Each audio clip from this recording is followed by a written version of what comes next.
Terima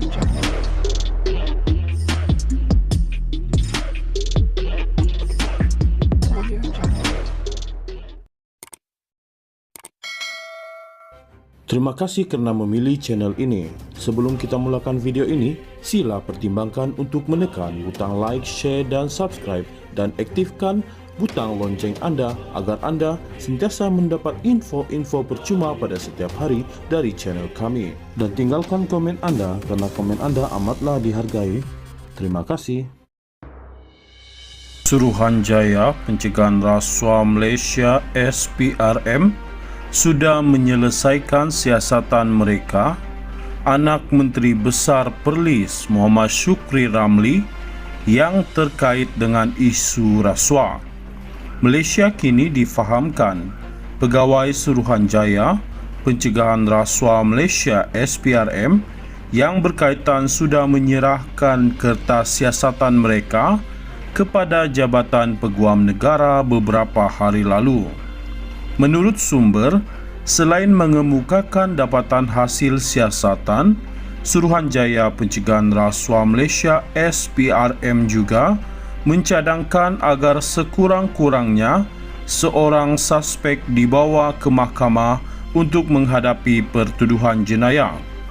Ketua Pesuruhjaya Suruhanjaya Pencegahan Rasuah Malaysia SPRM Tan Sri Azam Baki ketika dihubungi pula mengesahkan bahawa agensi anti rasuah itu sudah menyerahkan kertas siasatan kepada Jabatan Peguam Negara. Bagaimanapun, Tan Sri Azam Baki enggan mengulas lanjut apabila ditanya sama ada suspek yang dicadangkan untuk didakwa itu ialah anak Muhammad Shukri. Sekarang kita tunggu keputusan Timbalan Pendakwa Raya pada minggu depan, katanya kepada Malaysia Kini.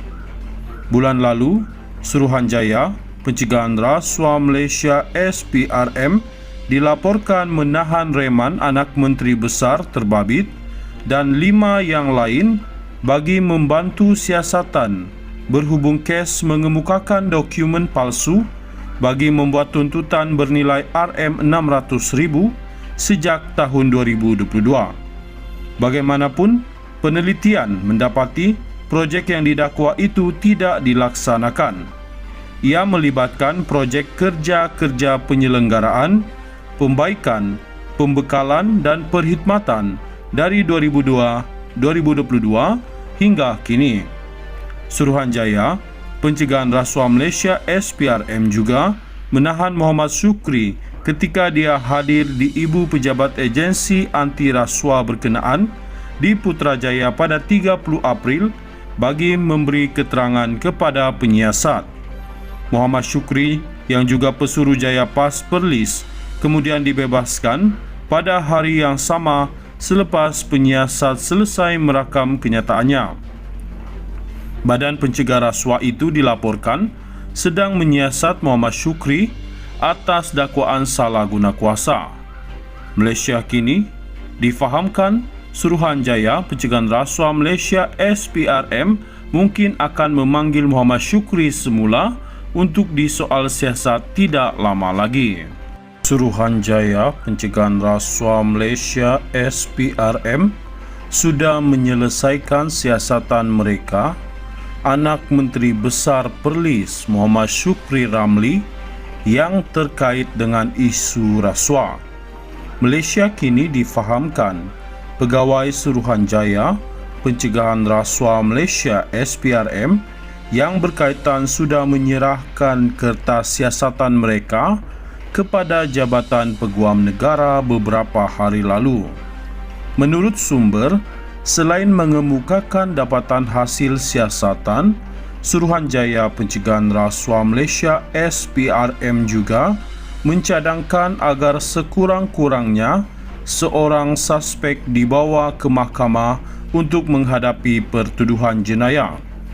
Ketua Pesuruhjaya Suruhanjaya Pencegahan Rasuah Malaysia SPRM Tan Sri Azam Baki ketika dihubungi pula mengesahkan bahawa agensi anti rasuah itu sudah menyerahkan kertas siasatan kepada jabatan peguam negara. Bagaimanapun, Tan Sri Azam Baki enggan mengulas lanjut apabila ditanya sama ada suspek yang dicadangkan untuk didakwa itu ialah anak Muhammad Syukri. Sekarang kita tunggu keputusan timbalan pendakwa raya pada minggu depan, katanya kepada Malaysia Kini.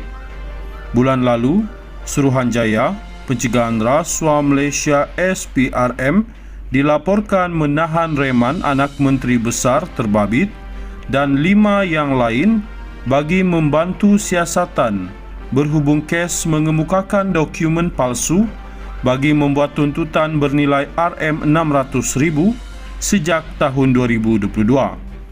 Bagaimanapun, penelitian mendapati projek yang didakwa itu tidak dilaksanakan. Ia melibatkan projek kerja-kerja penyelenggaraan, pembaikan, pembekalan dan perkhidmatan dari 2022 hingga kini. Suruhanjaya Pencegahan Rasuah Malaysia SPRM juga menahan Muhammad Syukri ketika dia hadir di Ibu Pejabat Agensi Anti Rasuah berkenaan di Putrajaya pada 30 April bagi memberi keterangan kepada penyiasat. Muhammad Syukri yang juga Pesuruhjaya PAS Perlis kemudian dibebaskan pada hari yang sama selepas penyiasat selesai merakam kenyataannya. Badan Pencegah Rasuah itu dilaporkan sedang menyiasat Muhammad Syukri atas dakwaan salah guna kuasa. Malaysia Kini difahamkan Suruhanjaya Pencegahan Rasuah Malaysia SPRM mungkin akan memanggil Muhammad Syukri semula untuk disoal siasat tidak lama lagi. Ketua Pesuruhjaya Suruhanjaya Pencegahan Rasuah Malaysia SPRM Tan Sri Azam Baki ketika dihubungi pula mengesahkan bahawa agensi anti rasuah itu sudah menyerahkan kertas siasatan kepada Jabatan Peguam Negara. Bagaimanapun, Tan Sri Azam Baki enggan mengulas lanjut apabila ditanya sama ada suspek yang dicadangkan untuk didakwa itu ialah anak Muhammad Syukri. Sekarang kita tunggu keputusan timbalan pendakwa raya pada minggu depan, katanya kepada Malaysia Kini. Bulan lalu, Suruhanjaya Pencegahan Rasuah Malaysia SPRM dilaporkan menahan reman anak Menteri Besar terbabit dan 5 yang lain bagi membantu siasatan berhubung kes mengemukakan dokumen palsu bagi membuat tuntutan bernilai RM600,000 sejak tahun 2022. Bagaimanapun, penelitian mendapati projek yang didakwa itu tidak dilaksanakan. Ia melibatkan projek kerja-kerja penyelenggaraan, pembaikan, pembekalan dan perkhidmatan dari 2022 hingga kini. Suruhanjaya Pencegahan Rasuah Malaysia SPRM juga menahan Muhammad Syukri ketika dia hadir di Ibu Pejabat Agensi Anti Rasuah berkenaan di Putrajaya pada 30 April bagi memberi keterangan kepada penyiasat. Muhammad Syukri yang juga Pesuruhjaya PAS Perlis kemudian dibebaskan pada hari yang sama selepas penyiasat selesai merakam kenyataannya. Badan Pencegah Rasuah itu dilaporkan sedang menyiasat Muhammad Syukri atas dakwaan salah guna kuasa. Malaysia Kini difahamkan Suruhanjaya Pencegahan Rasuah Malaysia SPRM mungkin akan memanggil Muhammad Syukri semula untuk disoal siasat tidak lama lagi.